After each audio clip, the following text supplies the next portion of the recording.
that, I think. So you want to do? We'll talk about. Yeah, we'll talk about Ryan Gosling. Well, actually, you do yours first Okay. because it's a part of the slideshow. Ah. All right, let's go.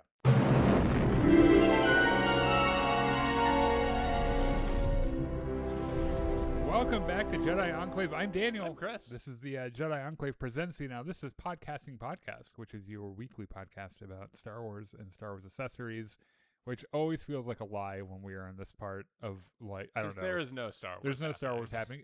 Like, on the bright side, Zero Company comes out in less than a month. Mm-hmm. So we'll have that to talk about, Yeah. and I'll be playing it. And I'm pretty sure Galactic Racer comes out That seems like it should be pretty soon. pretty soon, yeah. Maybe fall or Christmas or something Yeah, like that. so we'll be talking about that. And then I guess in August we have the Ninth Jedi, Mm-hmm. which is either a show or a movie. I can't remember. I have not looked into it that much.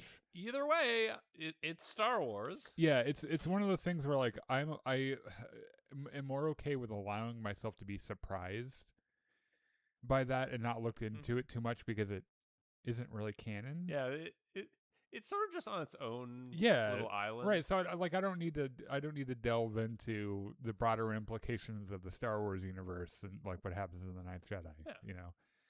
So while you're here, if you could give us a like on YouTube and Facebook and Twitch and TikTok and Kick, all of those things are things we're on. You can join us on Discord, which the link is there in the description of this video here. If you like to talk about nerdy stuff and, you know, Star Wars and House of the Dragon or whatever it is that you watch, as long as it's appropriate to talk about in public. And then what else? We are probably going to see Spider-Man on Saturday. Yep. And I think we might have a show on Saturday as well, like a surprise show. We'll do like a little review for it. It's not really a surprise if you announce it Yeah. beforehand. I guess an unscheduled, you know. Well, if we're talking about doing it, that's not really unscheduled Yeah. either. A bonus show. Yeah, bonus show. That's a better way of putting it. So we'll be doing that. And then yeah. So what are we talking about first? So speaking of bonus shows, this is a bonus topic that I sprung on Daniel like 5 minutes ago. I know nothing about it. Avatar: The Last Airbender is kind of having a moment right now. Mhm. So there's like season 2 of the Netflix show, which came out a little while back. Mhm. There's the movie, which you can see officially and Mhm. not just, you know, in the leaked form from from a couple weeks ago. I forgot. I'm a few episodes into this. I forgot the live action show happened, and I have not finished it yet. Oh, you should probably get on that. Yeah. So just a couple days ago, we had the trailer for the new series, Mhm. Avatar: Seven Havens, I think it's called. Mm-hmm. And then something you weren't even aware of until we talked about it before the show. There's a video game out, Avatar: Legends: The Fighting Game, which is a terrible title. Like, the fighting game is actually part of the title. It's real bad. This is one of the most fun video games I have ever played. Really? Yes. What is it called? Avatar: Legends: The Fighting Game. It's a like Street Fighter / Mortal Kombat type thing is the closest analog for something I think you might have experience with. It is incredibly fun. It's fast and kinetic and violent in a cartoony way. Like 2D? Yes. Hand-drawn animation. It looks very close to the show. As a fighting game, this is fantastic. Everything surrounding it is really rough. It is very obvious that Paramount wanted this game to come out now to coincide with all the other stuff that's happening. Yeah. Like, it was rushed. Did it need more time? It really needed 3 more months in the oven. Because, so online play, for instance, very important to a competitive game like this. So you can go on and you can just get matched with a random person. Okay. Or you can play against a friend. Mm-hmm. If you have any. Yes. But there are some features missing. Like, ordinarily a fighting game like this has a ranked mode where you're given a skill level and you win, your rank goes up, you lose, your rank goes down, and then every time you queue, you get matched with someone who's approximately your skill level. Sure. Yeah, something Battlefront 2 doesn't have. Yeah. By the way. This game launched without ranked mode, which is a very strange omission because in the year of our Lord 2026, the way most people are going to engage with a fighting game is online, and a game like this, it's really easy to get demoralized if you just keep losing over and over and over again. Yeah. Because there's no teammates to blame anything on, right? It's just 1v1. Yes, Yeah. it's you versus them, Right. and if you lose, it's very difficult to not say, I did something Skill wrong. level. Yeah. So not having some way to automatically match you against someone who's about your skill level is a weird omission Yeah. and points to the game being rushed. It's very common for online games like this to have a spectator mode, right? Where you can like be in a lobby with like 4 or 5 of your friends, and like 2 of you are playing and everyone else is watching, and then you rotate through as people play. This game doesn't have that either, which again is probably a victim of the game being rushed, because like if you look at the pre-release promotional materials, they wanted to have these things in there. Yeah. It was just Paramount pushed it out the door, and it gets worse. Like the tutorials and things have like the wrong instructions, or they just don't work. Oh. Yeah, like the things that are supposed to teach you how to play the game Yeah. just don't function. Yikes. It's incredibly frustrating, because this game, like once you're playing it, it is so much fun. Yeah. And I'm stuck here between wanting to tell everyone I know to buy this game, which it's only $30, by the way. Yeah. Okay. Which yeah. much easier sell than like $60 or $70. Like a AAA. Yeah. Title. I want to tell everyone I know to buy this and play it because it's so great, but it's like I also want to tell them to like wait 6 to 12 months so the developers can. Well, I was going to ask, is it a live service? Are they going to like? Yes. Okay. Yes. Well, so at least they'll have a chance to fix it. They've committed to like at least a year, and depending on how it goes and how much Paramount is willing to put into this to keep promoting, probably IP, isn't a lot. Which tough to say. Yeah. But like for at least a year, it's going to get active development support. So that's my rant for right now. Okay. Fuck Paramount, fuck the games industry in general, but play Avatar Legends. It's a good game. Meme 8275 said game industry is cooked, which is probably true. I feel like a conversation like this happens every time there's a new game in any fandom or whatever. There's a new Star Wars. I am very nervous about the 2 upcoming Star Wars games for this very reason. Yeah. And the like business as usual right now in the gaming industry is to put out a half-baked product and just fix it on the fly. And that wouldn't be so, I mean, that's on its is pretty bad, but it wouldn't be so bad if they're out soliciting pre-orders and getting people to speculatively bet on whether or not a game is going to be like in working condition when it comes out. Yeah. If you're interested in hearing a really good game reviewer rage about stuff like this, go check out Jim Stephanie Sterling on YouTube, because I don't think they're doing videos anymore, because they're kind of video game writers now. Oh, cool. But their reviews are really good. They go after some of the big, like Ubisoft and like Activision and some of those like really shitty, then go after the human rights abuses, like the people actually making the games, and also the state of the games when they come out and everything. And that's too bad, because Avatar fans deserve better. Everyone deserves better. If you're, and I know, like, maybe you say, oh, it's only a $30 game. That's not an excuse. Like, if you're paying any amount of money for it, unless they're telling you, we're selling this game for cheaper because it might not work when it comes out and we'll be fixing it on fly, then okay. Like, if you want to take that risk and you want to spend your money on that, then that's perfectly fine. You run into that with like Steam early access games, yeah, where they'll be offering it for like $10 or $20, and they'll say like it's still in active development. This is effectively an open beta that you are buying, and that when it comes out, it'll be $40 to $60 or whatever. Yeah.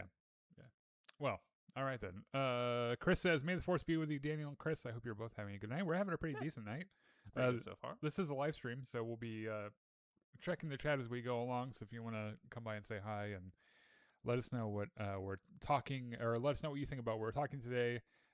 Before we get to the House of the Dragon portion of our, well, let me switch us over to this. Oh, that's not right. Hold on. One moment. There we go. Oh, okay, we did it.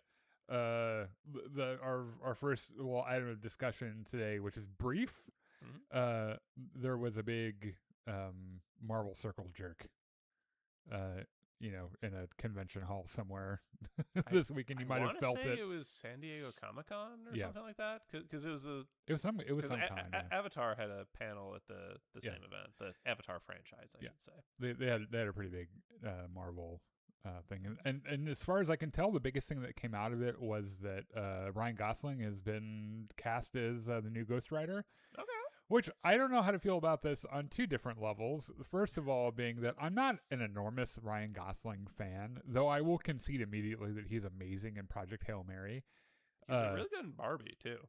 Yeah, I didn't like that movie very much. Okay, I like the idea of that movie and I appreciate the message, but I was just kind of like, maybe it was because it's such a cultural moment and everyone was talking about it, and I was like, just shut up about Barbie.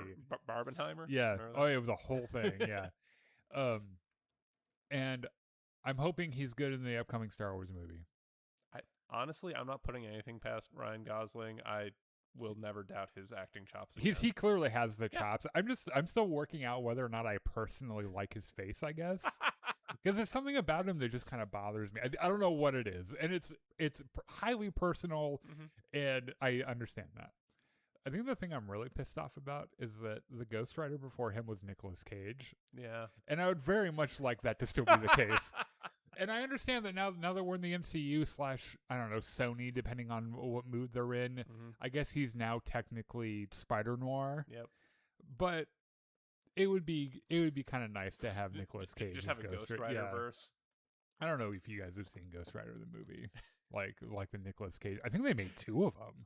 It was not very good. I think it got a sequel. Neither of them were great, but he was great in them. So yeah, there was that. So yeah, there's that. Yeah. And then we're getting on to the main attraction today, which our producer Matt is joining us for. Say hi, Matt. That's me. Yeah, hi. Want to make sure you don't fall asleep. No. It's House of the Dragon time. Yeah, it is. It is House of the Dragon time, and as we are like to do on these little bits of our podcast, we're going to start off with a spoiler-free little review on the episode and everything. And I will start this time because I've very charitably let you guys start before, and you guys take all my ideas, and then I have to sit here and just agree with you, which I hate.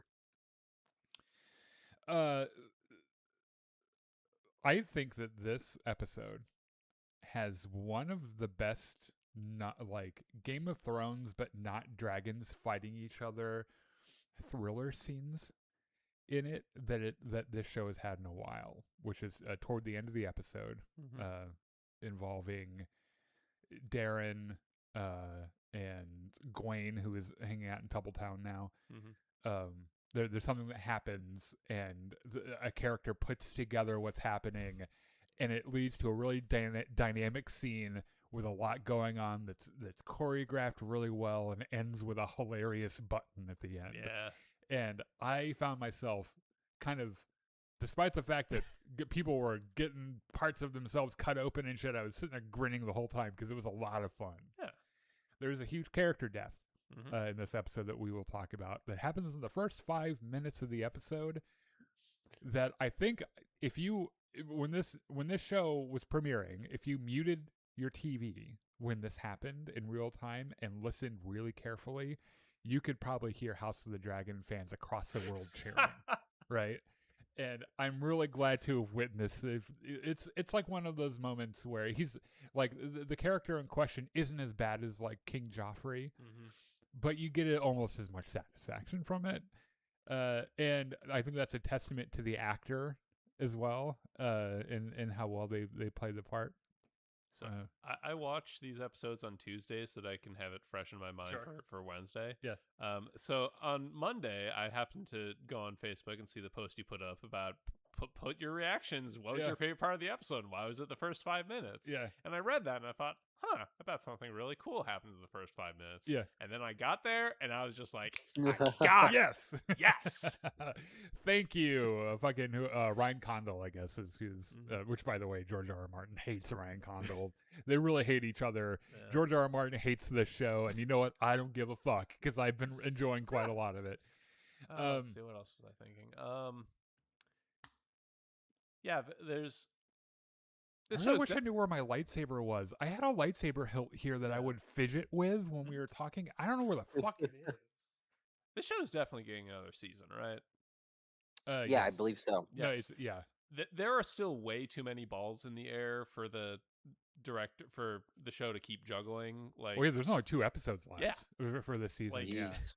there is, however they end up resolving all of this, which I haven't read the book either, so I don't know. Yeah. But like, there has to be at least another season worth of. Yeah, stuff. I think they renewed 3 and 4 at the same time, seasons 3 and 4 at the same time, and confirmed that season 4 will be the last season. So whatever it is, they have to tie it up. Now, I think the problem I've had so far with the show is that the first 2 episodes, as amazing as they were, did not belong in this episode. They belonged on the tail end of the previous season. Or that, not this season, but last season. Yes. And the stuff that's been left over for this season, if you take that into account, it kind of takes an 8 episode season and makes it feel like 6 episodes. And it doesn't, without those first 2 episodes, this season so far doesn't stand as well on its own, I don't feel like.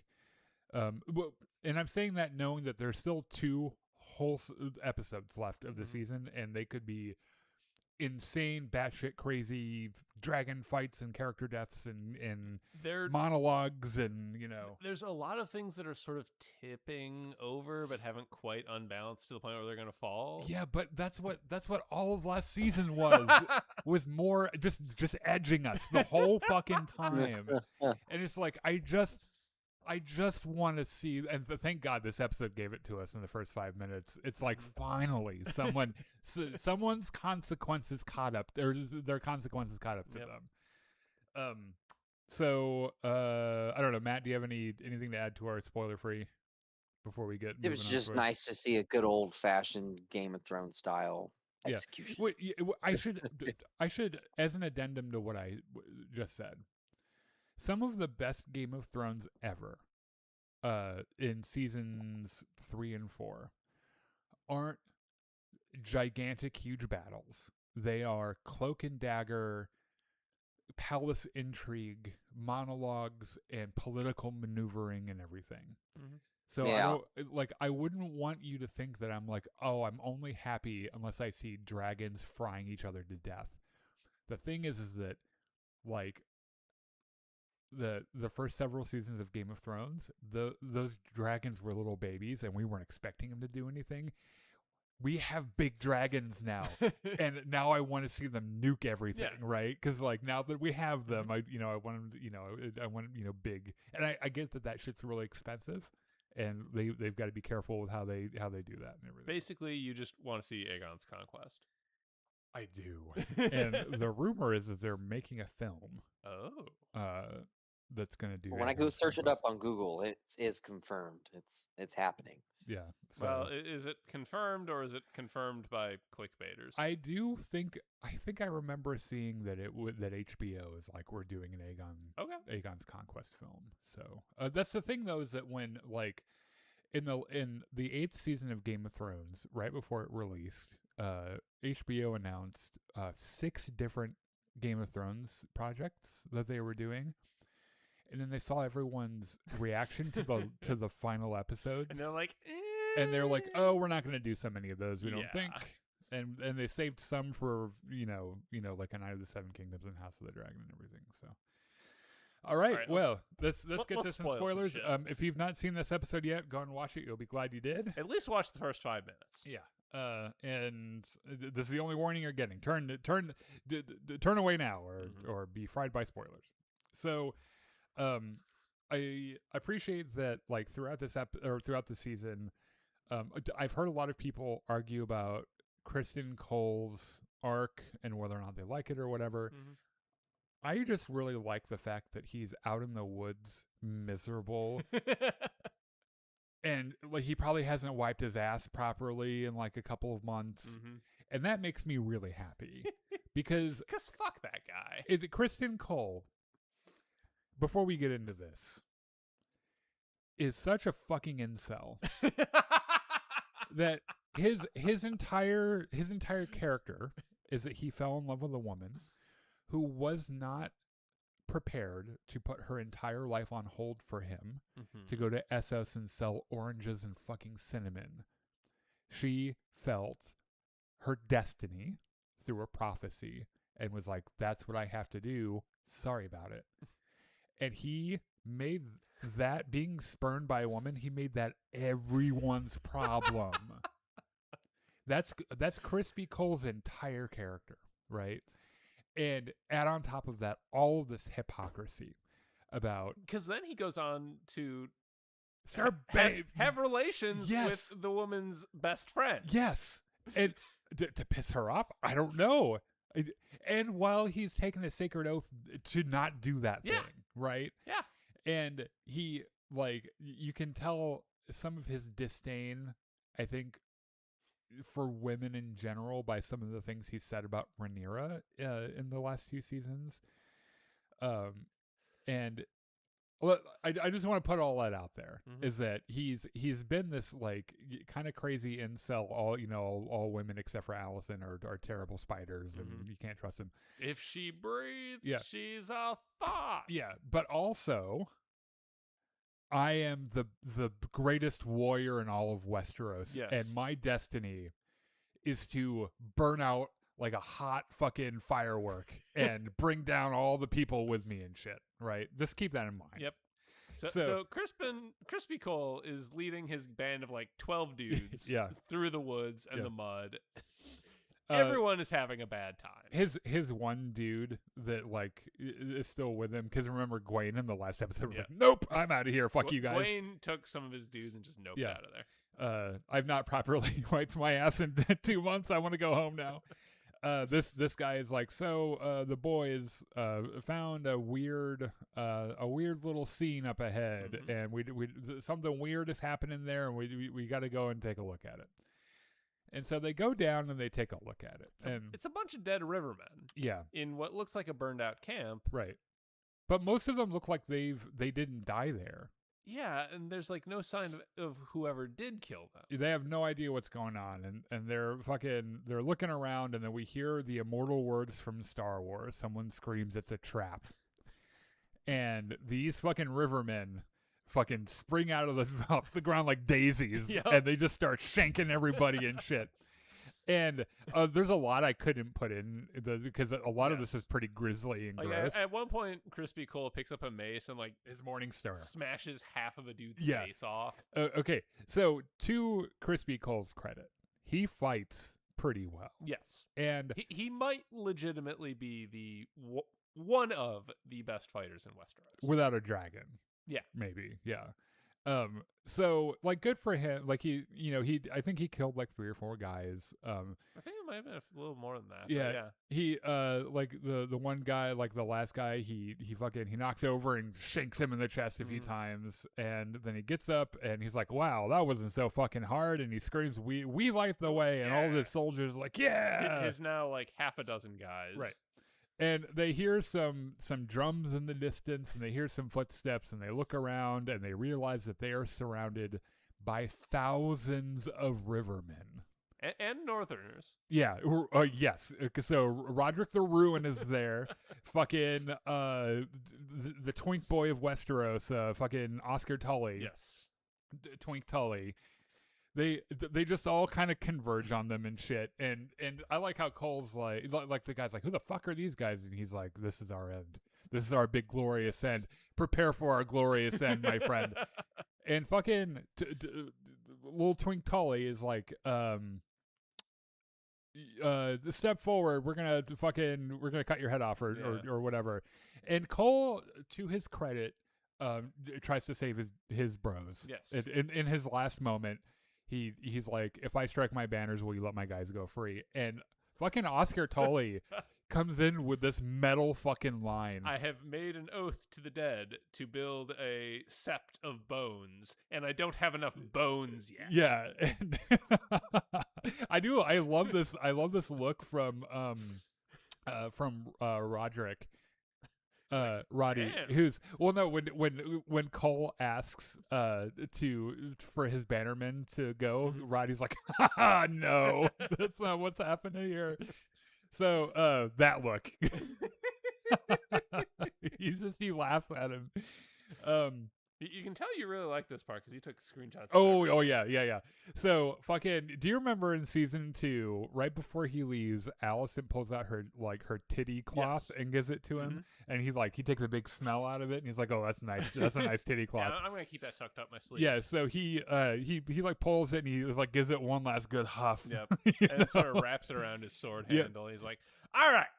The twink and the bearded dude. I'll fight you two. The twink and the bear. 2v1 me, bro. Yeah, and and he gets all dramatic and he's like, and now it ends. Yeah. And he takes a fucking arrow to the gut out of nowhere. And he looks down and he's like, the fuck? That wasn't supposed to happen. And then he gets hit then he gets hit again. And then he looks up. And he gets an arrow in the face. Yeah, which I accidentally took this screenshot. This is one of those like. This is like the last frame that you can show. Yeah, and he takes an arrow straight through the cheek. Yeah. And so Sir Crispy Cole, the greatest warrior in all of Westeros, who's going to flame out in a quasi orgasmic fucking show of martial combat prowess, and he's going to take down a whole army. Takes 3 arrows and falls over like a chump. Dies to a woman. She's my new favorite character in the show. This is Black Alley, who we don't know very much about at all. We know she's a good ass archer. She's a good shot. She's a fucking good shot. The Crispy Cole Slayer. Yeah. So I think based on the limited shit I know about the book, which is very little, I think she ends up married to Kraken Stark. Okay. Who was the boy that I was convinced was hooking up with fucking Jacaerys when he goes up to the wall. So they end up married, I think, or something. But yeah, fucking, ordinarily we give our favorite characters Godspeed when they die. Sir Crispy Cole, you got the unceremonious, anticlimactic death that you deserve. Rest in piss, you won't be missed. I love this shot. Oh my god. Fucking after Cole falls down, Roddy is like, let's fucking go. And the guys that are left are like, we never should have followed this asshole into battle. Oh no. What are we doing here, guys? Yeah.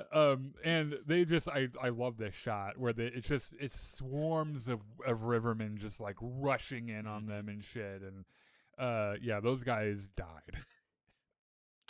And this is our last shot of Sir Crispy Cole, looking like a fucking pincushion, and he's got his titty rag in his hands. So I wonder how sad Allison's going to be when she finds this out. I also have kind of wondered, because there are conversations later on in the episode where they refer to Crispy Cole in the, they don't know that he's dead yet sense. Because news traveled slowly. Right. So I'm curious to know what Rhaenyra's reaction to his death is going to be. Because, fuck that guy. Yeah, well, yes, but also she had some real feelings for him when they were, kind of fucking around. When they were literally fucking around. Yeah, and he obviously was warming the bench for Daemon, for Rhaenyra, and it's like, yes, that's a little icky and weird, but it's Game of Thrones. Targaryen's gonna. Yeah, Targaryen. it's what you do. Yeah, and Valerians we found out this episode. Getting ahead of ourselves. Yeah. So, I'm just curious, when she gets the news, if she's gonna just remember back to the good times for a second and be like, little emotional moment. Yeah. I imagine that Alicent, I'm not sure how Alicent will feel about this. I don't know that Alicent cares about anyone other than She'll probably roll her eyes. Yeah, she's like, that fucking idiot, of course. Yeah. Although he did give good head. Yeah. Yeah. Let that be his epitaph. Yeah, he gave decent head. So, at the end of the last episode, Helena and Alicent try to escape through a hidden tunnel or a hidden passageway, and it did not go well for them. And they got stuck there. They left the door closed and it locked and shit. So of course, the morning guard sticks his head in. He's like, "Are you guys decent?" And he's like, "Oh wait, they're not in here. There's no women here at all." Yeah, and they're like pounding on the door, like, "Help us, we're in here." So Alicent and Helena have been caught red-handed trying to escape the Red Keep. Now, the same political issues that have been plaguing Rhaenyra through the last since she's come to King's Landing, really, are still present. Except that now their adversary with all of the Gold Cloak murders has a name now. Mm-hmm. They know for a fact that it's Ormond and this styled King Daron over in Tumbletown. Tumbleton. I know. I like calling it Tumbletown. I think it's like. Have you ever seen Who Framed Roger Rabbit? No. Oh, really? Really? Huh. We should talk about that sometime because it is, first of all, an amazing movie and also kind of a technical marvel for its time. Anyway, why did I? Oh, because it's Toontown, I think. Anyway, doesn't matter. So there are two. There's an angel and then there's a demon on Rhaenyra's shoulders, right? There's the angel, fucking Massaria, who's like, you need to take care of the small folk, and to stop like brutalizing them with, the police and shit. Yeah. And then there's Daemon, who are like, but the police Wouldn't are my it friends. be really funny if we just like unleashed a dragon on them? Yeah. Everyone. You know what? Yeah. Everyone gets a dragon. Fucking Tumbletown gets a dragon. Turns out when you have a you half get a dozen dragon. dragons, Yeah. everything in the world looks flammable. Yeah. Also, he just turns into the dragon Oprah. Yeah. You get a dragon. You get a dragon. Yeah. Look under your seat. It's a dragon. Yeah. Now that we know about the eggs later on, that's actually possible. But anyway, he wants there to be a reckoning for the Gold Cloaks. Yes. And because those are his guys, it's his bros. And now they know for sure who's doing it. He would very much like to murder Ormond Hightower now, and Daron, because I don't think he realizes. Daemon doesn't know what we know about Daron, which is that he's kind of a gigantic sweetheart and is in an unfortunate situation that he doesn't want to be in. Yeah. But anyway, he's like, listen, Rhaenyra, we need to burn everybody. Fucking Massaria, put her out in front of a dragon. Fucking everyone gets lit on fire. And she's he wants to go straight to Tumbletown and burn the whole fucking thing down. And Massaria gives him this look like, fucking, of course, Daemon wants to do that. Lady Frey and Torrin Manderly, who are, I think, the comic relief on the small council. They are there. Well, she's there because Rhaenyra had to shut her up somehow, and he's there as Rhaenyra's fall guy. Right, yeah. Which, by the way, she throws him under the bus hard later on in the episode. But yeah, they bring up the obvious problem with sending dragons everywhere, which is that they only have one setting, which is nuke. Yes. Like, they're not precision instruments. You can't really, and Torrin Manderly makes this fucking this comment about he doesn't like he very clearly doesn't like dragons, and he's like, oh, it's the dark magic of the fucking dragons. And off screen, Daemon throws a cup at him. I wonder if this was scripted. I don't, because we know that like that great moment at the end of season 2 where Matt Smith adjusts the Viserys's crown. That was not season scripted. 1. Season 1. Season 1. It was halfway through season 1. It was not scripted, but this has turned into an urban legend, and part of it is true and part of it is not. Okay. They did not improvise it while they were filming it. It was improvised in their rehearsal because the crown fell off of Viserys's head, and he bent down, picked it up, and then like whoever was behind the camera was like, "That's beautiful. We must do that," and they wrote it in. But you're right. There's a lot of this stuff. It would be the funniest shit in the world if fucking Matt Smith was just so in character that he was just he's so like, annoyed by these two. Whoosh! He just threw his goblet across the room. And I love this look he gives him. Like, shut the fuck up. The adults are speaking. He wants to grab his sword and slice his head off. Look right there. It just Damon's like, no, I will not be apologizing. So, and then he makes he's like, also both of you are fat. I hate you. God, he's such an asshole. Greatest battles are with their own indigestion. Yeah. So, So Rhaenyra's like, okay, this is a mess, and we can't send dragons, but like my patience has its bounds, and we've reached them. Yes. So instead of sending dragons, we will send knives. And Damon's like, I got plenty of fucking knives. I'll go right now. I'll go get my fucking knife box, and I'll get over to Tumbletown. And then she's like, first of all, the most effective assassin has a plain face, which I think is actually kind of a weird, like weird kind of sweet way of her being like, "You're way too hot to be an assassin, Damon." I think he's way too distinctive. People know him from a mile away. They're like, "That's the guy that fucking Aemon One Eye is trying to look like." Yeah. yeah. So she's like, "You can't go. Obviously, we have to send someone they don't know."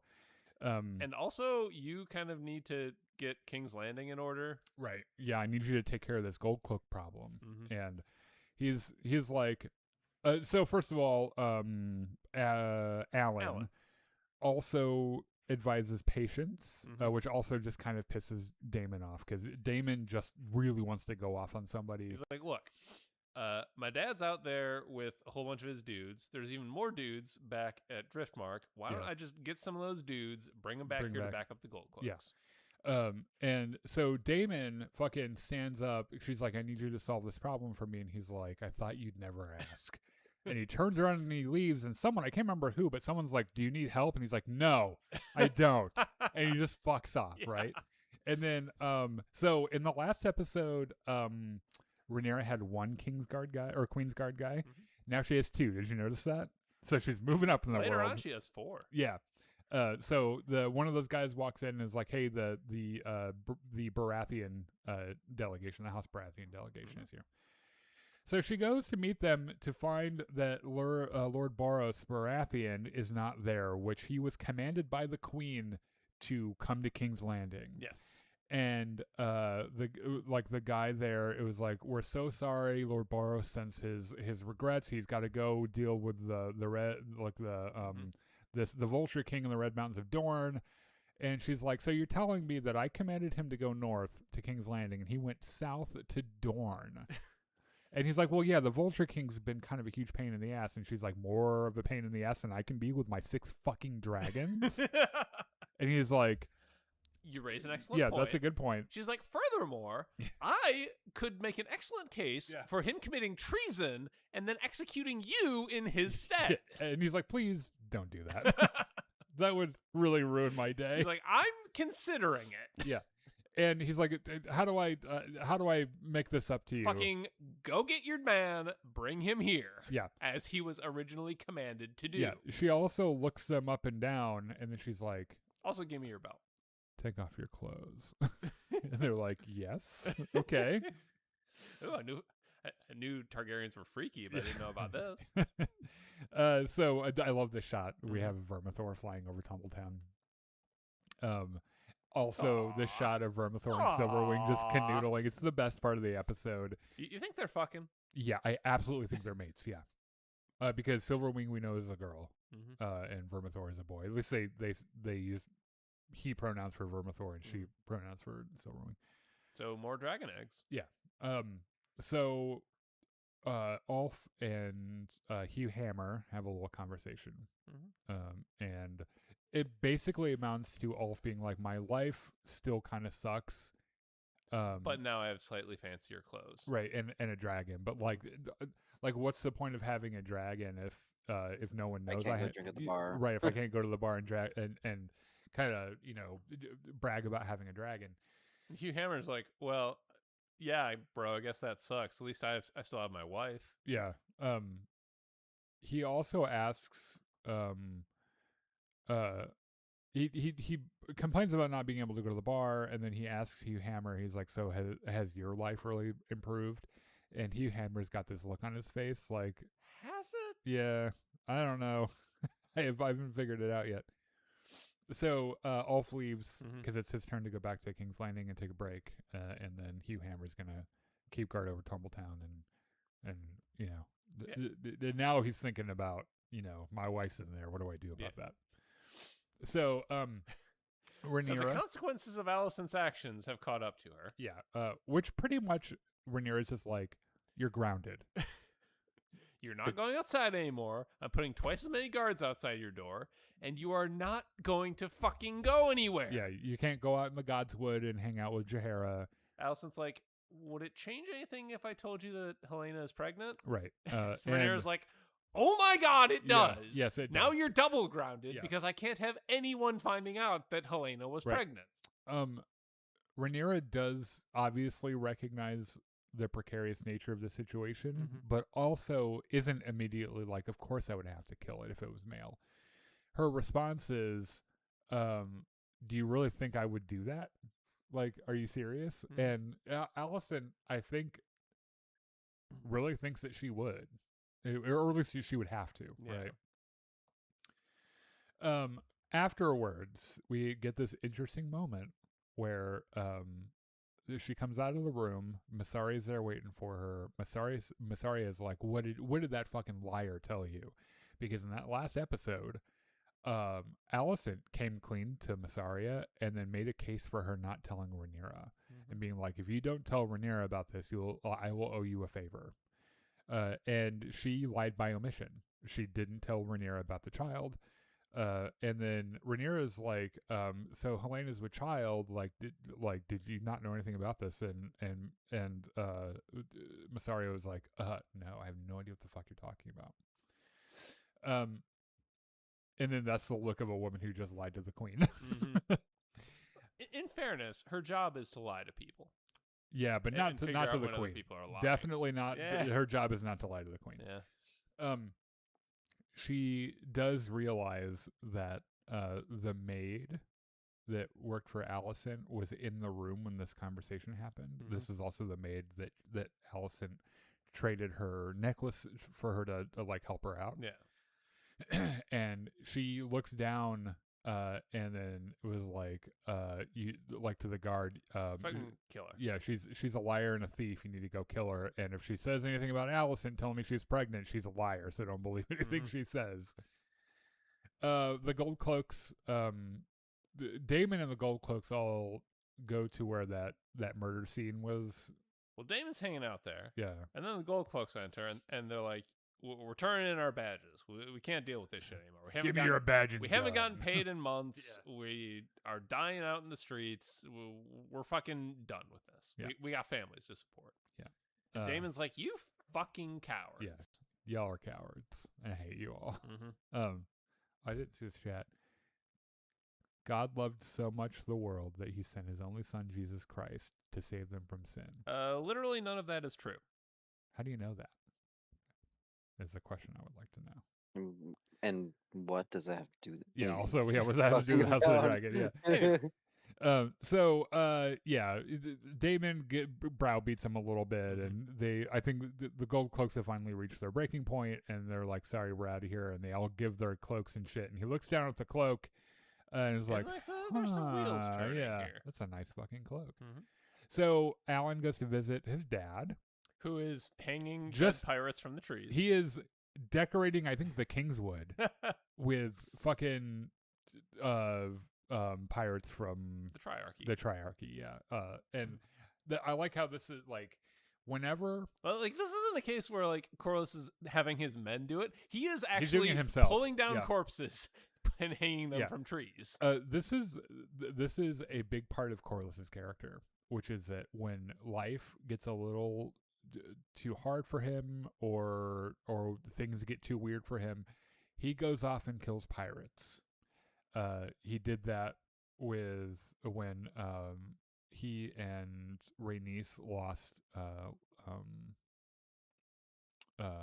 their son Mm-hmm. Laenor, and like throughout pretty much his entire adult life, whenever something is uncomfortable for him, he gets onto a boat and he goes and fights pirates and kills them, and then comes back, right? And that's what he's doing now, except he doesn't have much of a fleet anymore, so he's just riding around on a horse doing it. Yeah. And he's still pretty pissed. And Alan's like, okay, have you not gotten over this yet? And he's like, well, Rhaenyra didn't grant you legitimacy. And he's like, motherfucker, you didn't grant me legitimacy until about 20 seconds ago. What the fuck are you talking about? It took you. I'm a 40-year-old man. and you just did this like 2 days ago. So how about you just Don't calm the fuck fucking down? lecture me about legitimacy, Yeah. okay? And this seems Corvus is like, actually, that is a fair that's point. a pretty good point. There is this hilarious scene where the guy that Aegon killed in the last episode, they're trying to bury him, and fucking Jason or Tywin Lannister is the only Is one. the only one who can man a shovel. Yeah. And finally, he digs this shallow grave. The He's shallowest grave I've ever seen in my life. He's like, fuck, that's good enough. Fucking get him in there. Yeah. And Laris is like, the dogs are gonna fucking sniff him out. And He's like, I was like, here's the fucking shovel. Yeah. Dig all you want. Finally, Laris just kind of rolls his eyes and toes the guy into the. There is this really funny bit where Aegon asks Tywin if he thinks he's a horrible man. Well, Tywin is like, we should go to Casterly Right. Rock, and Right. Laris is like, we should go to Essos. Yeah. What do you think, Your Highness? And Aegon's just like Aegon- in his own little. yep, he asked Tywin, do you think I'm a terrible man? And Tywin does not say no. He doesn't say much of anything. He just sputters. And I love, like, there's this look where, like, the camera goes over to Laris, and Laris is like, the fuck are you trying to say? What? He has more brain than brawn, Yeah. let us say. And finally, Aegon's like, you know what? We're fucking going to Essos. Yeah, we're going to Essos, yeah. There's this really nice shot. I really like this shot of Rhaena has come out of her cave, and she sees Moondancer and Sea Smoke, Mhm. which belong to her brother or her sister Bela. And half brother. Yeah, and Adam Hall. No, it's her uncle. Uncle. Yeah. Okay. Adam and Alan are brothers. They were Laenor's half brothers, Okay. which would make them their uncles. Okay. Because they're daughters of Laena. Right. Yeah. Man, all these names are ridiculous. So I need to study the family bush again. yeah. Okay. It was pretty obvious to me in the last episode what Alice Rivers is doing here, and she has the web constructed, and she's ready to pull him in, right? And she's doing some wound repair on him while Aemon's shirtless, and she's like letting her fingertips brush against his nipple and shit, and she's like, "Doesn't that feel nice?" And he's like, "A little bit, yes, mommy." And the whole thing is very strange. Yes. And basically, Aemond Aemon is like, I need to fucking get out there, find my dragon, and go Yeah. burn some shit. Yeah. And then if I can't find her, then I'll, I heard that she used to hang out around King's Landing. And I like how Alice is like, You you get that dumb King's motherfucker. you get that King's Landing is like the worst place for you to Yeah. go, right? like everybody in the Seven Kingdoms is trying to kill you. Yeah. She brings up a good point, which is that wherever they see Vhagar, the queen will assume that that's where Aemond is, Mhm. and that is advantageous to Aemond because that can honestly allow him to be in two places at once, right? Yeah. Or at least appear to be. And so she gets real close to his face. Look. In the last or the episode before the last one, You saw the moon door. we get to see the moon door and we get to go back to the Eyrie, and everyone was like, "Oh, they didn't push anyone through it." Well, they pushed someone through it in this episode. Off screen, but Yeah. yes. And yeah, it's Fucking long Lady Lady Longneck Longneck. is Yeah, like, that's always so interesting. yeah, I love doing that. I love seeing them fall out of their dumb idiots. So they bring Rhaena before her. Lady Longneck fucking hauls off and smacks her right across the face. You dumb motherfucker. Yeah, she's like, I told you yeah, to just fucking go off and hide. stay in your cave. Fucking feed your dragon some sheep or something. Yeah, you're not. What you weren't supposed to do is take your dragon down to a town where everyone knows who the fuck you are. And she's like, but my sister. And she's like, right. I need you to understand. If the queen finds out that you're here, that's going to be bad enough. When she finds out that you're here and that I've allowed you to be here without telling her, I'm fucked. So we need to stick to the agreement here. Which I'm waiting for Rhaena to be like, you know that she's not the only one with a dragon, right? And I know, like, the Eyrie is on this nice little hill that is, impregnable from ground troops. But I could fly a dragon and end your existence right fucking now.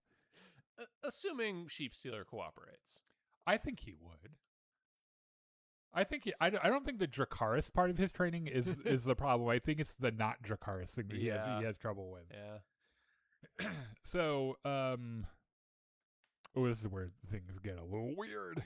Yes. So Bela and Alan have had this recurring thing throughout the season where they talk about their fathers, right? Because Bela's father is the famed Daemon Targaryen, fucking, edgelord, of the world, and brilliant fighter, and not necessarily known for being the best dad in the world. He contains multitudes. Yeah. And Alan's father is Corlys Velaryon, who also is probably not the best dad in the Seven Kingdoms. Considering his default response to emotions is, I'm going to go kill pirates for a couple of years. Also, his default reaction to Laenor being gay is he'll grow out of it. So they complain about their fathers again, right? But the subtext of this entire scene is them seeing each other in a different way. Yes. Bela just gets closer and closer. Yeah. And she's like, don't you want to do something that you've never been able to do? And he's like... You mean like kiss my niece? Yes, exactly. Yes. That's exactly what I meant. Then they fuck. Yeah. Well, they just kissed. But yeah. They fuck. They're taking a Targaryen page out of the book here. Fucking Targaryens, man. They're not Targaryens though. They're She's well, a Targaryen. she is Targaryen, yeah. So yeah. But he's the Valerians are descended from High Valyria, so it kind of counts. Yeah. They're probably it's those families are probably related They're through some so other incest somewhere. intermingled. Yeah.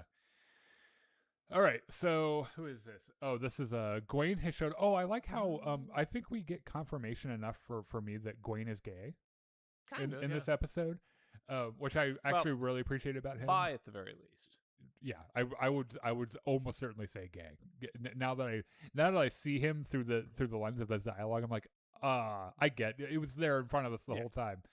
So he shows up to Tumbletown. He's had a really bad time. Yeah, he of course Ormond is like sniffing on his like little scent ball and shit, and he's like, yeah, we're gonna stick it to fucking Rhaenyra, and Gwaine's like, that's fucking dumb. Precisely? Because look, I'm gonna explain this to you.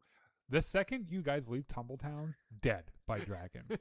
Fucking a dragon shows up here. Incinerate. Yeah, a dragon shows up here, intent on killing you, dead by dragon. Yeah. Fucking, there is no way that you get out of this alive. So, you should pack up and go home. And Ormond pretty much calls him a coward. Yes. Right? And he looks over at Daron and he makes fun of Gwaine, and you can tell fucking Daron is used to just going along with Ormond's shit. Mm-hmm. But you can also tell that he has this great amount of affection for Gwaine. So he laughs at this joke that Ormond tells, and then Gwaine looks at Daron. He's like, "What the fuck, man?" And he's like, "Oh, sorry. I'm so sorry." So he makes this. Am I the only person that kind of feels like Ormond's got this Hitler thing going on? He does. Yeah. And he kind of delivers the thesis of his entire character. The patient hunter gets the kill. And then he calls Gwaine a coward pretty much. But he's like, look, you've been out there for months. You probably haven't wiped your ass in 2 months. Why don't you go have a bath and sleep? Also, this line where Gwaine's like, "I'm not a coward. I saw my friends die around me, and I fought, and I haven't wiped my ass for 2 months." Mm-hmm. And he goes, "Well, I'm sure you found solace in some of your brother in arms." And then puts a pregnant pause after that. And Gwaine's like, "I wish, God." And then he tells Daron, he's like, "Go fucking show him where the bathtub is. This guy fucking stinks." And there's this. I'm glad this conversation happens because we view Daron from a different perspective, which is that he is bought into none of Ormond's bullshit. He knows that it's crazy. He knows Ormond's a monster. Yeah, but he doesn't know what to do because he is still kind of a kid. Yeah. So, and his basic thing is kind of like, because Ormond or Gwaine's like, you could just tell him to fuck off. Like, he's not your dad. Also, you're the king, kind of. You may or may not be the king. Maybe? Yeah, so like I don't know, maybe you be king and you fucking cast him down. Yeah. But he does say, he's like, just tell him to fuck off. And Darren's like, who's gonna protect me then? Like, because him and his army are what's keeping me alive right now. Yeah. Do you have an army? And he's like, well, no, they're all fucking dead now. I mean, I have the 3 guys I brought with me from Crispy Cole's camping trip. He does tell Gwen, he's like, you know, you left me alone with this fucking monster. So you know, you could stick around and help out. And he talks about how much he hates himself when he's in with, I think this is a reference to that moment earlier where, you know, he just kind of goes along with Ormond's shit, and it just makes it, or the fact that in that episode, at the end of that episode, Ormond basically commands him to kill somebody. And he also makes the proclamation. He's like, you and I both know I am never going to be king. That's a fucking pipe dream. That's never going to happen. And then he begs Gwen to stay, and it's really heartbreaking because you can tell that, like, he and Gwen have a normal familial relationship, right? And he like, I would imagine up until then, before the war started, Gwen was probably his trusted adult. Ormond was not, and that's who he's stuck with now. And it's really sad. And I think that what I like about this so much is that the actor that plays Daron sells it really, really well. Where at the end of this scene, you're just like, oh, I'm so sorry. I kind of get it. Yeah. He begs him to say not to leave him, and then asks him if he saw his mother the last time he was in King's Landing. And it's really heartbreaking. Yeah. Which probably means they're gonna kill him. They're endearing us to him, and he's probably gonna get Anyway, So speaking of his mother, so Helena calls Allison on her. She's like, "You were never gonna bring Jaehaerys with us, were you?" And she's like, "Well, the road was gonna be so long and hard, and like, you know, it's babies no place just for a baby. They cry all the time." And Helena is not okay with this. Yeah. She's like, "You are a bitch." She is working on this needle stitch cross point or whatever the fuck that's called. And like, Allison really looks at it and she's like, holy shit. Yeah. Because it's okay, I'm going to be real honest with you. It's either Aemond, which it obviously is, but this could very easily pass as a White Walker, which is really weird to me. Specifically in season 7 of Game of Thrones, there was a moment where while Jon Snow is on Dragonstone, he asks for permission from Daenerys to mine dragon glass, because Dragonstone has a ton of dragon glass because it's a volcanic, you know. And in the mine, they find a bunch of drawings from the Children of the Forest and everything.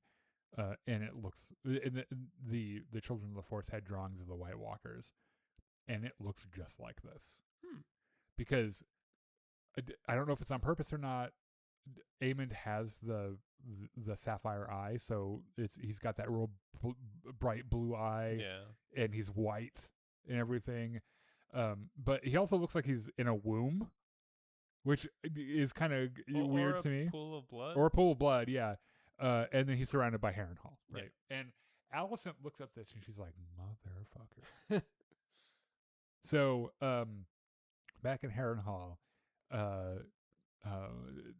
Aemon's like, gonna grab a horse. Gotta go find my fucking dragon. This poor stable boy. Holy shit, you're Aemond Targaryen. I have to go tell someone. And oh wait, Allison stabs him to death. Yep. And she's like, I was "Okay, like, you dumb motherfucker." Yeah. Like before you fly off, before you go off and get killed, I gotta show you something really cool. You want to see it? And he's like, "Okay, show me." And she's like, "They're fucking dragon eggs. Look at these." And Aemon's like, "What the fuck? Where did those come from?" And we learned that these are from Rhaenys Targaryen, not Rhaenys, Rhaena Targaryen, not current Rhaena Targaryen, old Rhaena Targaryen. Because of course, in addition to all the names sounding the same, a lot of them just share the same name, just to make things more confusing. So she came to Harrenhal after the death of her daughter, and she grieved and grew old here. Which, by the way, this would have happened hundreds of years ago, and she's Alice Rivers is talking about this like she was there, Mm-hmm. and it's got me wondering shit about how old she is. Well, let's get to the next part of Alice's plan here. Yeah, so 'Cause, she says that she's like her dragon Dreamfire laid a clutch of eggs, and then Rhaena died, right?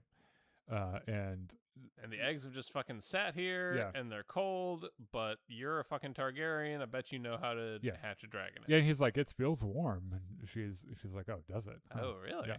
Well, you know what else feels warm? These babies we're gonna have, because Yeah. all the babies you have, all your children are also Targaryen princes, which means dragons are gonna fucking listen to them. Alice is playing a very long game. I don't here. understand. So in this quote here, she said, I have long envisioned the return, Envisaged. the return of the Targaryens to this ancient seat. I didn't think that's what she wanted, because when she was arguing with Daemon, she wanted to be she wanted Harrenhal. I think she wants Targaryen dragon riders as like her underlings while she runs Harrenhal, Okay. or at least like puppets. So do you think that this was plan B for her and Daemon was her plan A? I think her plan A was to just be declared the Lady of Harrenhal. Yeah. This might be like her plan C or so. This feels weird to me Because a like little bit. this is a very long game that she is playing. Because Yeah. those dragon eggs, when they hatch, are going to be Little very babies, very little yeah. babies, and they're not going to be good for much for what, a decade or Yeah, two, more than maybe that, yeah. more. Granted, if she manages to have, if she manages to get that much time and have enough children who can ride the dragons, sure, it'll work out okay for her. Yeah. She'll have 5 dragons and be pretty much unassailable by anyone. Especially if all the other dragons are dead from this war. Yes. So maybe she's like, we'll let this war carry on, all the dragons will die. And then- Aemond is just going to fuck me the entire time, Yeah. and I'm going to have so many babies. Yeah, and then I'll also have 5 nuclear ICBMs Yeah. at my command, yeah. Not a terrible plan. No, Honestly. not really. Like I said, playing the long game Yeah. here. Yeah, so she and Aemond fuck. Aemond, yeah, they get their They freak do a on. little fucky wucky. Do they do the fucky fuck on the weirwood bed? Maybe. And like both of them are tripping balls the entire time. I don't. Man, Oh wow. that's got to be crazy. So Rhaenyra, his Rhaenyra's petitioners. attending court, and she is just not into it. Yeah. Like Well, it's everyone the is same coming in with complaints. all their It's the same problems, complaints. and Yeah. she's like, "Look, just fucking talk to Manderly about money." I do He's love the how one who she does throws it." him right under the bus as planned. Yes. Because this is the whole plan, right? And she's like, you know who's responsible for the money and who is, who is at fault here and not me is Torn Manderly. You should go talk to him and not me. And then this one nun comes up and is like, "Oh, it's terrible with no gold cloaks around. One of our sisters was kidnapped or whatever." And Rhaenyra's like, "I will pray for her." Thoughts and Next. prayers. Thoughts and prayers.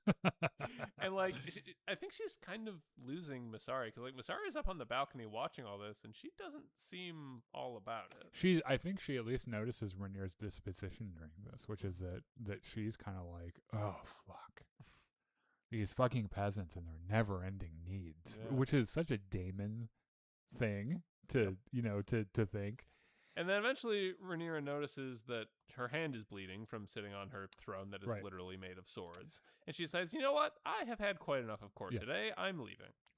Now in the broader universe as a whole, getting cut by the Iron Throne, because she's not the first person. Viserys wasn't Yeah, the this first happened to person. Viserys a Yeah, whole but bunch. he also wasn't the first person. Getting cut by the throne is seen as an omen that the throne is rejecting that person as the ruler. So she is very quick to cover that shit up. Yep. Right? She puts her hand over it and she's like, "I'm going home," and she leaves. So This is the worst disguise ever. but it is the best disguise in that it's so fun to look at. But Daemon has dressed up as a gold cloak. He is- The he's, armor like, does tucked his hair up under it his doesn't helmet. fit well. It's like he looks like such a fucking doofus with a Yeah. helmet like this on and shit. But he walks around and he's like, "Look at me, one lone gold cloak. Mm-hmm. I could be jumped anywhere in any alley. So thankfully, none of those Hightower bastards are around to get me. And then the Hightower guy is like, we're going to go kill that motherfucker. Let's go get him. fucking Shank him. And he gets to the alley. I do like the moment where he gets to the alley. He notices Damon's not there, and he's like, he's behind me, isn't he? And he turns around, and he's like, haha, surprise, like, gotcha. Yeah. So Damon's like, all right, who the fuck you working for? How many of you are there? Yeah. And he's basically like, we're anonymous. Yes. We are anonymous. We are Legion. Fucking, your queen's going down. Oh, no, you stabbed me in the head. Oh, yeah. He's not in the head. In the ear hole. He's right in the yes. ear hole. He's like, not only will he die, you can't hear anything. Fuck you. And he dies. Damon's like, well, that's annoying. On his way out, he bumps gets into bumped Ulf. into Ulf, who at first is going to tell him off. Yeah. It's like, watch where you're fucking going. Oh, wait. He you're notices Damon. who it is, and he could not get that hood off fast enough to give a bow. And Damon's like, What the fuck are you doing? if I remember, you're grounded. You're not allowed to go to the tavern. Because he asks, he's like, where are you going? He's like, I'm taking the air. And he's like, you're going to the bar, aren't you? And he's like, I'm totally going to the bar. I'm so sorry. And he's like, you're grounded. If I see you out of the Red Keep again, I just shanked a guy in his ear hole. Yeah. Like, I'll do the same to you. And then he threatens to cut out his eyes or something. yeah, it take out his eyes. Yeah. Fucking Ulf has had enough. This not being able to go to the bar has so deeply wounded him Yeah. that it's wounded him so much that he is ready to talk back to Daemon Targaryen, the Rogue Prince Who himself. is the one person in the Seven Kingdoms that you should Right, not talk yeah, back to? Which I love how when he asks Ulf what he's doing, Ulf sputters, but the camera stays on Matt Smith because his like wait, what? Yeah, what's going on? Go This ahead. is the funniest shit ever. So yeah, he's like, a man Look, I deserves his simple just want to pleasures. fucking go to Yeah. the bar and get drunk. I just want and a Guinness, sing songs dude. with my friends. I just want a Guinness. And fucking Damon throws him down on the ground and threatens him and then leaves. Yeah.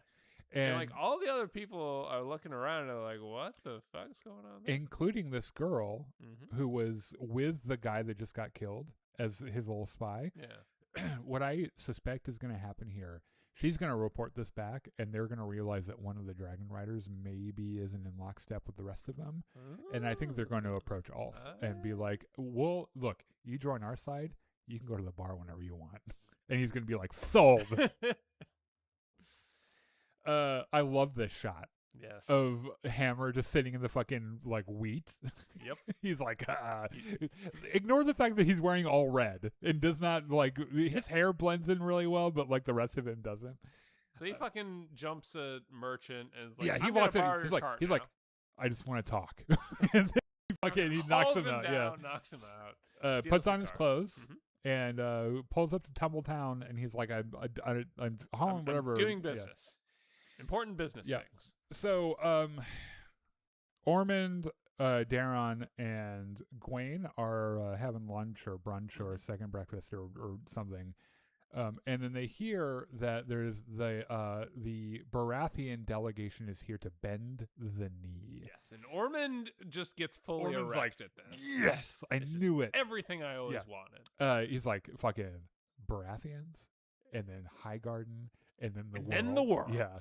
And so I like how he gets up. He's like, you fucking stand up, you He's like, "Come idiots. on." Yeah. So these guys walk in. They're covered in mud. They are first of all. covered in shit. So like this guy is like, I come as an envoy. We're gonna bend the knee, and I the- apologize for meeting you like this, but Yeah. the road was hard. And yeah, we stepped in some shit on the way Yes. there. Ormond This is puts Ormond very off. uncomfortable. Yeah, this puts Ormond off so much that he doesn't know. This is the scene I was talking about in our spoiler-free review. I love the scene. So he is so put off by this that he doesn't see what's happening around him, which is that when this guy introduces himself, Gwaine looks at him, the camera pans in on him. Mhm. I think he must have hooked up with this Baratheon guy, by the way. Oh. So anyway, Oh yeah, yeah. this guy is like talking and the camera's pushing in on Gwaine and he's looking at him, and then fucking he moves to get closer to him, Mhm. and then fucking Brasso. the Brasso notices what's happening too, and he's like, what the fuck? And so he moves, and then Daron is like what the fuck are you guys, what is going on Yeah. here? Ormond no fucking idea what's going on. He he's is probably so so put off. distracted by the smell. Yeah, he's like licking his fucking scent orb, and he's like trying to like keep his shit and everything. And so the guys are like, we would very much like to meet the king so that we can bend the knee, and, Yeah. and if you could put me within 3 to 5 feet of him, that would be great. Yeah. For bending the knee purposes. Yes. And Ormond's like, this is the fucking king right here. Daeron Targaryen. It's fucking Daeron Targaryen. And they're like, he looks over at his buddy and he's like, so we can get in 3 to 5 feet. 2, Yeah. 1.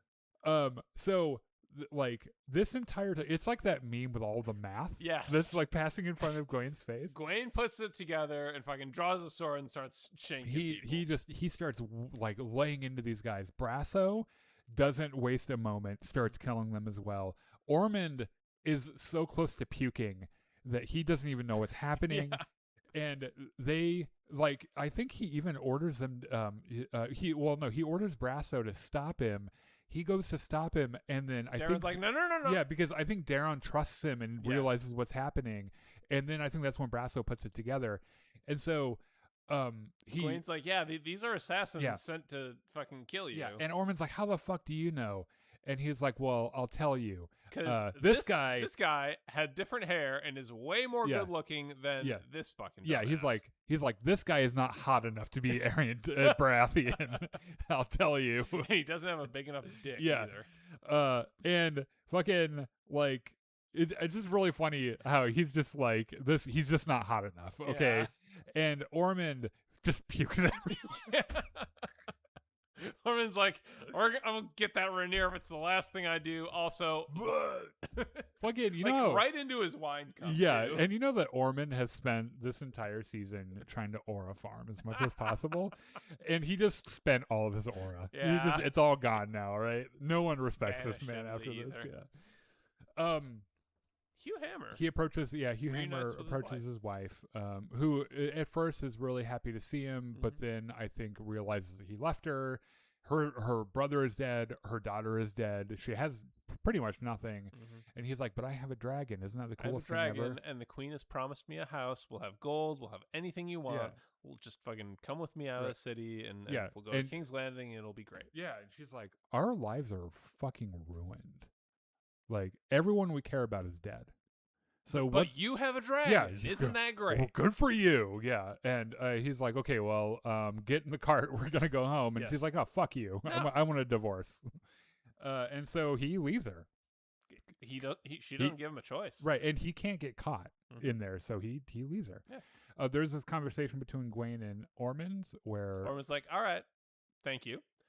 You can stay as long as you like. yeah.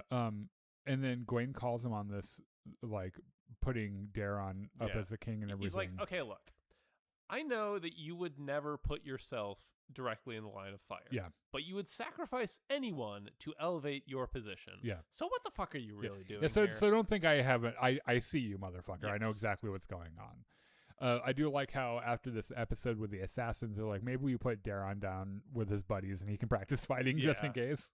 Which, by the way, apparently in the book he's referred to as Daeron the Daring, and is a really good fighter. We haven't seen much in the show to Okay. suggest that, but I assume, yeah. He's still young. Yeah. So Alicent's really upset that Helena can't go walk in the Godswood. She's like, Helena's very sensitive. She needs the air. Yeah. She gets claustrophobic. And Rhaenyra's like, my guard said that you had some information To that, fucking yeah. speak. She's like, I know where fucking Aemond. Aemond is. And She's she's like, like, you've where? known all this fucking time? Yeah, she's like, okay, where is he? And she's like, Harrenhal. And she's like, I knew that. She's like, I sent everyone to Harrenhal trying to find this motherfucker. He's not there. This is useless. Get the fuck out of my room. And she's like, no. No. See, here's the thing. Helena sees things sometimes. Yeah, well, first of all, before that, you are mistaking where Vagar is with where Aemond is. And this catches Rhaenyra's attention. So, actually, I didn't think Yeah, about that. and then, yeah. Go on. So Helena has these visions or nightmares or whatever you want to call them, and they're always true. Yeah. Every single time. She says she's seen something, it happens. Yeah, and I like how she prefaces this with, this is going to sound fucking crazy. And Rhaenyra's Rhaenyra's like, like, oh my god. I'm a fucking Targaryen. This happens to us all the Yeah. time. What are you talking about? My father thought he was a dreamer. Mm-hmm. Like, this is insanely valuable. Yeah. And Alicent's like, that is not what I meant. That is not the point of this conversation. Yes. And mentions Daenerys getting away from the Doom of Valyria. She flew her dragons over to Dragonstone and shit. So Rhaenyra puts it all together, right? She starts thinking about. So I probably can't send everybody to Harrenhal because Aemond would be able to hide and avoid them. But if I send a very small group, or just one sword, or just one guy to Harrenhal, that can kill Aemond. One sword with someone he trusts. With someone he trusts. Yeah. So guess what, Alicent? You're going to Harrenhal. Yeah, which she obviously doesn't want to do that on its face, but it's like, I can't. Poor Helena, I can't leave Helena. Yeah. Rhaenyra's like, I'll take care of her. Yeah, You don't gotta worry about By the way, in kind of a sarcastic air, she picks up her wine glass and sips out of it. She's like, I'll take care of her. Don't worry about it. Mm-hmm. Like you took care of my sons, you know. Yeah. Or like Aemon took care of Luke. Mm-hmm. So Alicent is like, remember that conversation didn't we I had? fucking tell you Yeah. that the throne and the crown change you? Yeah, you're gonna have to do things that you would abhor. Mm-hmm. So the problem with this is that she doesn't want to go. Alicent doesn't want to leave Helena because Helena's on a hunger strike because she can't go out in the Godswood with her daughter. Mm-hmm. And there is this shot of her with this horse that I am sure is vastly significant somehow, but we just don't know. I think this is the Beware the Beast Beneath the Boards thing from season 1. Okay. We're gonna look back on this shot and be like, that's what she was talking about. So, Alicent's like, look, I have to go. I literally do not have a choice. But will you please just eat some of this fucking soup? I can't leave until you eat. And something about this clicks something in Helena's mind, and so she agrees to eat. Yeah. And I think it's because, and we don't know why yet, Helena needs her not to be in King's Landing. So she agrees to eat. And they do this thing that they've done in Game of Thrones probably a dozen times, where two characters have their last conversation together, where they make promises about seeing one another again. This is fucking Ned Stark, and the next time we see each other, I'll tell you about your mother with Jon Snow, and it's like all this shit, So I assume that this will be Alicent and Helena's last scene together. Maybe. So yeah. Alicent goes to visit Joffrey, who she's not. She's Rhaenyra. Rhaenyra. Who did I say? Rhaenyra, who you said Alicent. Oh yeah. But Rhaenyra still can't face Joffrey while he's awake. Yeah. So she just looks in on him while he's sleeping. This is a pretty common thing with parents who have lost kids, by the way. And I know this from like firsthand. It is extraordinarily hard for parents to coexist with their kids sometimes when they've lost a kid, and I'm almost positive that's what this is. Where because he's the last of the strong boys, he looks like Luke and Jace, and it probably reminds her of them, and she doesn't know how to process that and everything. Yeah. And so she's just like, it's easier if I don't deal with him, right? And then Alicent gets on her fucking horse with her one sword, and they're gonna go Aemon hunting, I guess. Yep. And then Orwell shows up and was like, "Hey, there's a writer from Tumbletown," and she's like, "We killed King Daeron," and he's like, Not really. No. They sent back some of the armor with this message on it. It says, I can't remember what it says. Kick this dog and it will bite your hand, or something like that. Right. And then the last scene, I like how the Valerians, they don't have any ships, but they're still singing sea shanties. Yeah. I think they're singing "The Bear and the Maiden Fair," by the way, which is a song that they sing in Game of Thrones when they're trying to feed Brienne to a bear. So Corlys goes out for a piss. He zips up his pants, he turns around, and there's fucking Brasso. Brasso's there with his buddies, and he's like, "Who the fuck are you?" And they capture him, and they kill the rest of the Valerians, and that's how the episode ends. Yeah. So I would expect that the last 2 episodes of this season are going to be probably pretty insane. There's got to be some action here. There's so much there's so much that's There's just kind of broken now. So many pieces that are pointed Yeah. at each other. Like they've got to do something here. So Rhaenyra doesn't the Rivermen are 2 weeks out from King's Landing. The Valerians, who are supposed to be reinforcing and keeping the peace in King's Landing, aren't coming. Well, the Rivermen are supposed to be going to Tumbleton, right? Yes, but they're still 2 weeks out from wherever they're going. They're 2 weeks Okay. out. So yeah, so something somewhere has to break, right? And I imagine Tumbletown is probably. And like both Hugh Hammer and Ulf are a little bit disaffected right now. You're right. I think there's going to be some kind of betrayal from one or both of them. This thing with Joffrey is going to pay off somehow. This thing with Massaria and Rhaenyra is probably gonna pay off. Rhaenyra and Helena. Right. Because now that Rhaenyra knows that Helena is a dreamer, Yeah. that's But I'm sure they'll have a conversation about it. We also there's still a shot from that trailer that we haven't seen, which is Daemon not on his dragon but on a horse, like the rest of the peasants. And I would very much like to know what that's about. And if I had to guess, it's that we can't take dragons to Tumbletown, so I'm going to take a horse. But surprise, I still have my dragon. yeah. So yeah, there's a lot of shit happening, and I have a feeling that things are going to get pretty real. So join us on Saturday. I think we're going to do our spoiler review of the new Spider-Man movie, and then we'll be seeing you guys again on Wednesday for House of the Dragon episode 7. So thanks for joining us. Thanks for the chats and the support and everything else, and we'll see you